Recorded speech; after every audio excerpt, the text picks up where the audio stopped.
I know we've had our differences, but this is one of the bravest posts I've ever read on here. Welcome home.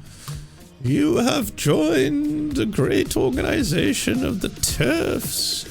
You are no longer a muggle.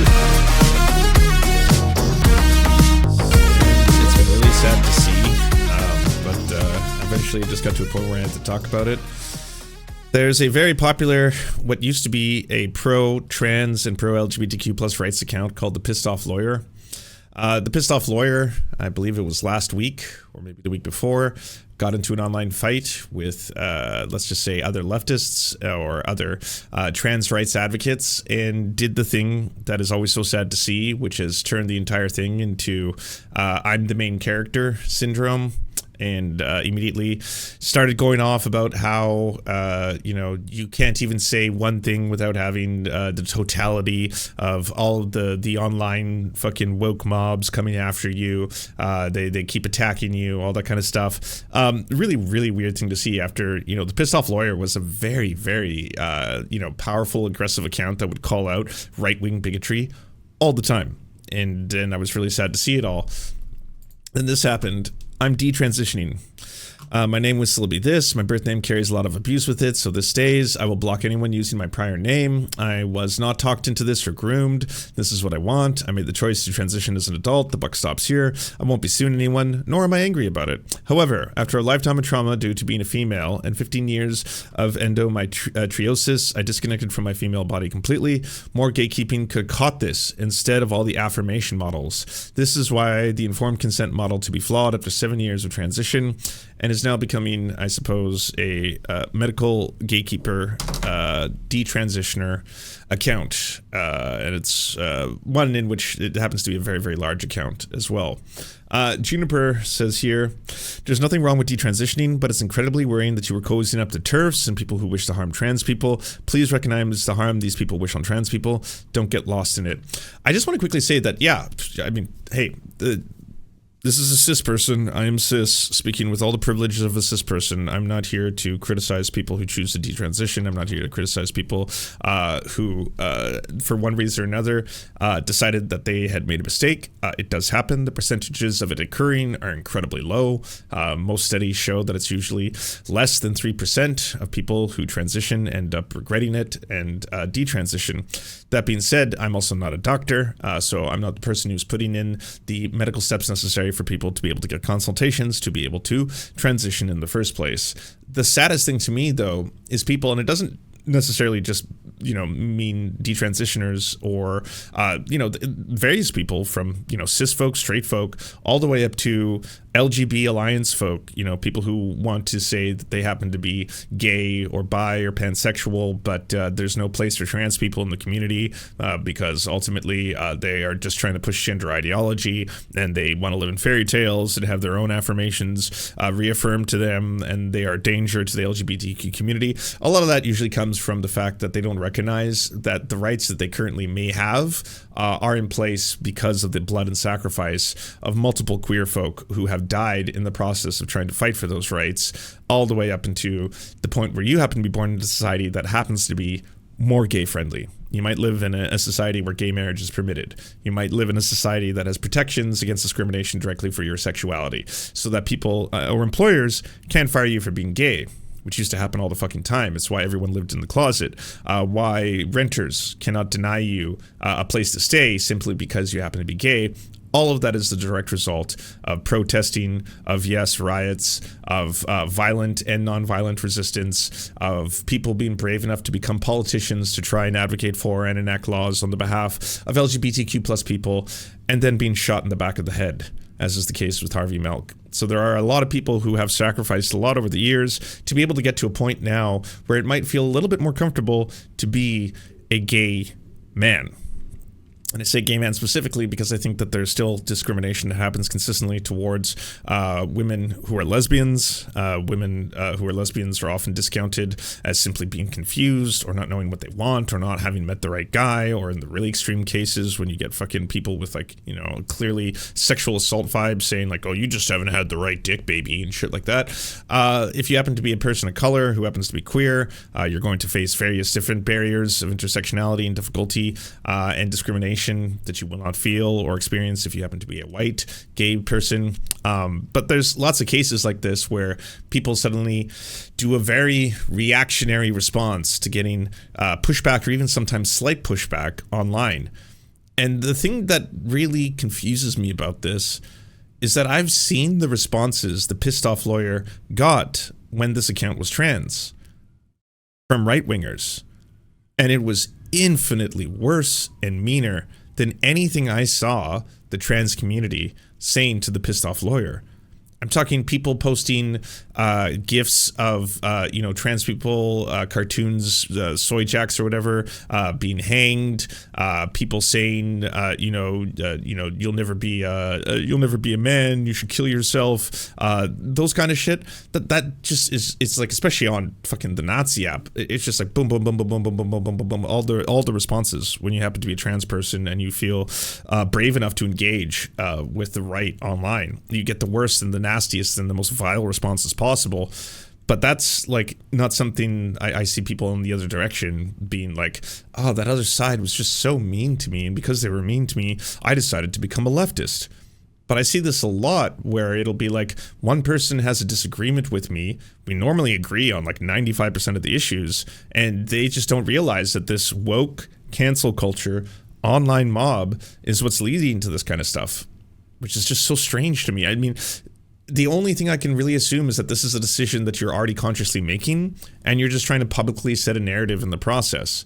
Like, that was my belief when it came to TYT, where TYT was openly trying to provoke people by saying things that they knew to be falsifiable. In the case of Anna Kasparian, talking about birthing persons and being like, I will never allow myself to be referred to as a birthing person instead of a woman. This gender ideology stuff has gone too far. All this kind of stuff, when you're making an argument against inclusive language, right? If you are like women and people who give birth, like including people who give birth, trans men, for example, non-binary people who give birth in the conversation is a good thing. And I know Anna knew that because 6 months prior to that entire arc, she had posted a video arguing against Republicans for the exact same topic, saying, hey, by the way, inclusive language is good. This is not in any way trying to erase the term woman. We're trying to erase what a woman is. We're trying to devalue what a woman is. This is not like an anti-feminist movement. This is simply adding inclusivity to a topic in which, yes, there are women, cis women, who overwhelmingly are the people who do give birth, and there are also trans men and non-binary people who give birth as well. It's just inclusive language. But I think that you already knew that, and that you were already on this kind of journey in which it had to be at that point, like, I need to be able to justify the moves that I'm going to be making publicly and all that kind of stuff. In this case, one of the most upsetting things about it is that immediately this happened right afterwards. So after the statement, I'm detransitioning, etc., J.K. Rowling drops in. I know we've had our differences, but this is one of the bravest posts I've ever read on here. Welcome home. You have joined the great organization of the Serfs. You are no longer a muggle. Join us. And then it went back and forth. Thank you, J.K. Rowling. It feels hard, but it's the right thing for me. I'm glad to be home. Can you follow me? I'd like to DM you. Yes. So, great. J.K. Rowling gains another advocate. Comes at the same time I was playing a video by Jesse Gender showing that, like, at this point in history, you might have had plausible deniability 4 or 5 years ago, probably 4 years ago, to start claiming that while J.K. Rowling has made some pretty strange statements, I don't know if she's just decidedly an anti-trans bigot or that she's a full-blown TERF. I think those are kind of strong terms to use for her, and that people can still separate the art from the artist, and you can still enjoy the fact that you grew up with Harry Potter and the books, and they hold a special place in your heart, in your childhood, and the films as well, and that you want to enjoy them. And then, yeah, I probably would have agreed with a lot of those statements, even though, you know, part of me would have had some issues with the actual content of the Harry Potter books, but I've only read one of the books. I had to read it in a university course for children's literature, so I'm not someone who's read the totality of the Harry Potter series. I have seen all the films, and it's one of those things where nowadays, if you were to talk about fucking the modern day iteration of J.K. Rowling, Not only has she herself participated and funded the direct legislation of anti-trans laws and regulations in the UK, including making sure that the definition of woman is exclusively for cis women, or as she calls it, biological females. At this point now, she has said that she's going to be dedicating a large amount of her wealth and her power, as a billionaire, by the way. The only reason that she is taken seriously by anybody is because she's a billionaire. It's because she's rich as fuck. She is not clever. She's not witty. She's not funny. And she's a terrible fucking author. Please, for the love of fuck, find another book series to attach yourselves to at this point. If she has stated publicly that she's going to be using a vast amount of her wealth in order to directly attack trans people, to directly attack queer people, to directly fund this empire of bigotry, because that's what it's becoming, then you need to disassociate from anything related to her on a professional level. And yes, that includes developing the video games. That includes making the new HBO series. It's not enough to be like, I stand up for trans people. I've just always wanted to play a wizard. How does the sort of Twitterverse controversy around J.K. Rowling's views impact you at all, or impact your work on the world at all? No, I can't say it does. I'm not really that attuned to it. The only thing I always remind myself is that I've been lucky enough to travel the world. Here I am in New York, and I have not seen anything bring the world together more than Potter. And she's responsible for that, so I'm incredibly grateful. I've always wanted to, and this is my chance. Oh my, yeah, no, I'm not anti-LGBTQ. I trust me, I don't hate the gays, I don't hate trans people, but I mean, I get to ride on a broom and catch a golden snitch and just go around. It looks so much fun. You've seen the movies. This is my shot. All right, I gotta take my shot. And I'm excluding, by the way, the child actors. I'm sorry, but they're innocent. This is on their parents. You can certainly criticize their parents, but there's no winning that argument, because as we've seen in every single example, like, the parents of potential child actors will do anything. Will literally do anything to get their children that break, because they want their children to just be famous actors so they can collect all that money. So yeah, I don't think criticizing the parents is actually going to have an effective strategy, but certainly to people who are involved in these projects. I saw the kid who grew up playing Draco Malfoy and who is now going to once again be reprising the role of Draco Malfoy get interviewed and be like, so what do you think about the Twitter discourse surrounding J.K. Rowling? Shame on the reporter, by the way, who asked that question in that sentence. Like, the Twitter discourse surrounding J.K. Rowling? You mean her very, very easily reportable and identifiable history of bigotry towards trans people, and her enacting legislation that is directly targeting them and making their lives more difficult? She's not just someone who said one thing one time. She is an active person who is politically and financially engaged in trying to eradicate trans people from existence. That's the truth. That's what she is doing now. That's how vile and horrible she is as a person. So to simply be like, what do you think about the Reddit upvote style talks? What do you think about that? But Draco's response was just like, you know, I'm not fully in tune to that, so I don't really know what it's about, but I do know that Harry Potter has brought more people together around the world than any other, piece of literature, and for that I am eternally grateful to J.K. Rowling. And, I mean, if you need a primer on why the Harry Potter books are shit, just watch Sean's video on it. You know, it's a long watch, I'll grant you, but, I mean, it's way shorter than reading the books. You could enjoy the totality of it, I think, in about 2 hours. But he points out all the things that people have been pointing out for a very long time. Like, if you just like the Harry Potter books because you just like the Harry Potter books and you think they've got a good message, it's ultimately about defeating Hitler or something, right? That's what the whole thing's an allegory for. That's what I heard. The mug bloods, the half-blood prince, all that kind of stuff. It's about people not having witch or wizard purity, and then them going after the people who don't have the witch or the wizard purity, and so in that way they're kind of like attacking the Nazis. So that was the ultimate message of it all. It's like, well, there's a lot of things you can point towards. First off, people who are overweight or ugly are almost always evil or villains. I mean, that really speaks to the way the author sees the world, with a few exceptions to that.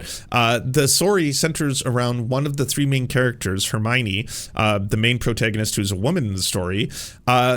identifying correctly that slavery is a part of the wizard world. They have house elves, which are effectively slaves, and they continue to be slaves in perpetuity unless their masters free them by putting a garment of themselves, so a sock or a hat or something, and giving it to the house elf. That liberates the house elf, and he no longer has to be a slave at that point. When Hermione discovers that slavery is a part of the universe, she works actively to try and stop it, and is belittled by her peers, is belittled by the heroes of the story, and is eventually told that the house elves can't be stopped because they actually wouldn't know any other life, which was the same justification for slavery back when it existed in the United States and prior to that in Britain. It was one of the things, well, I mean, what exactly are slaves going to do should they not be slaves? They wouldn't know any other world. I mean, they're only suited to be slaves. It is shown demonstratively through the size of their craniums, right? They have different skull shapes. And if you measure the skulls, you can definitely tell that they were just born to be slaves. So unfortunately, they have to remain slaves in perpetuity,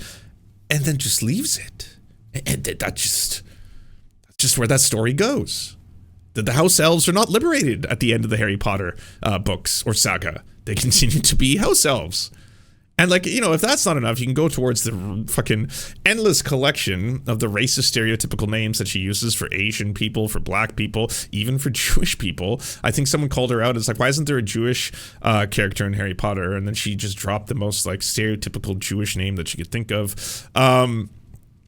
There's, the anti-Semitic, obviously, parallels to the way that she depicted the very, gold lording goblins in the show with very large noses, who in the movie are actually filmed inside of a bank that has a Star of David on the floor in the bank. I mean, I don't know how much more aggressive and anti-Semitic in your racist stereotypes you can be to that. Like, the list is fucking endless. And this is not me talking about the transphobia and the active politicizing that J.K. Rowling does. That's just the books. That's just within the books, you know? So I don't know what else to say besides find a different book series at this point. There's so many other better science fiction series and fantasy fiction series. And, I don't get why people are unwilling in some cases to let this go. It's ultimately a pretty racist book series about how it's okay to have slaves. There you go.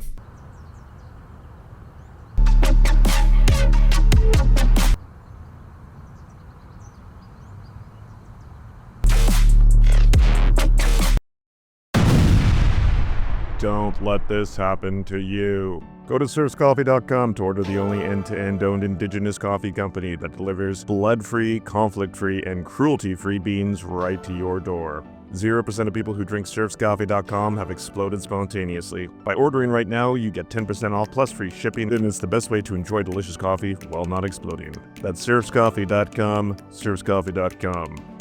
Thank you so much for watching, everyone. This video wouldn't be at all possible without the financial support of all the people whose names you see on the screen right now. And if you want to unlock secret bonus episodes, content that we can't post anywhere else, or get the videos early before anyone else gets to see them, please go on to patreon.com/theserfs. For as little as $1, you can help support this channel and help make more videos like this possible.